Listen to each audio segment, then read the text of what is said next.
60 থেকে 70%, এটাই। হ্যাঁ, 60 থেকে 70%। আর বুয়েটের কোশ্চেনকেও কি কঠিন বলা ঠিক?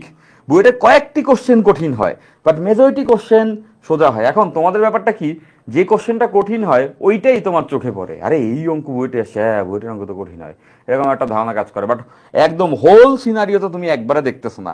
হয়তোবা তোমার মনে হচ্ছে আচ্ছা এই সালে তো ফিজিক্স কোশ্চেন অনেক কঠিন হয়েছে, যাই দেখো ওই সালে কেমিস্ট্রি কোশ্চেন পানির মতো হয়েছে, ম্যাথের কোশ্চেন পানির মতো হয়েছে।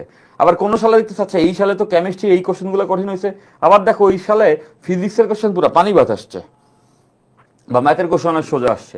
সো হোল সিনারিও ম্যাটার করে, তাই না? বুয়েটে তো কোনো পার্সিয়াল পাস নাই।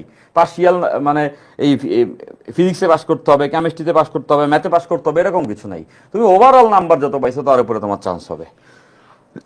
তো বুঝতেছো, বুয়েটের অ্যাবসলিউটলি কোশ্চেনের কাঠিন্য খুব বেশি না, সোজা। বইয়ের গতানুগতিক কোশ্চেনই, বইয়ের গতানুগতিক কোশ্চেনই। যদি কেউ আমাকে জিজ্ঞাসা করে যে ভাই বুয়েটে চান্স পাওয়ার ফার্স্ট ইয়ারের ফার্স্ট ডে আমাকে জিজ্ঞাসা করলো ভাই কি করলো বুয়েটে চান্স পাবো, আমার সঠিক আনসার হচ্ছে এটা, ফিজিক্স কেমিস্ট্রি ম্যাথ, এই 3 সাবজেক্টের যে কোনো একটা বই, যে কোনো একটা বই ফুললি সলভ করে গেলেই শিওরলি বুয়েটে চান্স পাবে, শিওরলি বুয়েটে চান্স পাবে। ফাইন, আচ্ছা। তো এবার আসো, তোমাদের কোশ্চেন আছে, আরো কোশ্চেন আছে বোধহয়। আচ্ছা দেখি কয়েকটা কোশ্চেনের আনসার দিই, তোমাদের এই কোশ্চেনগুলো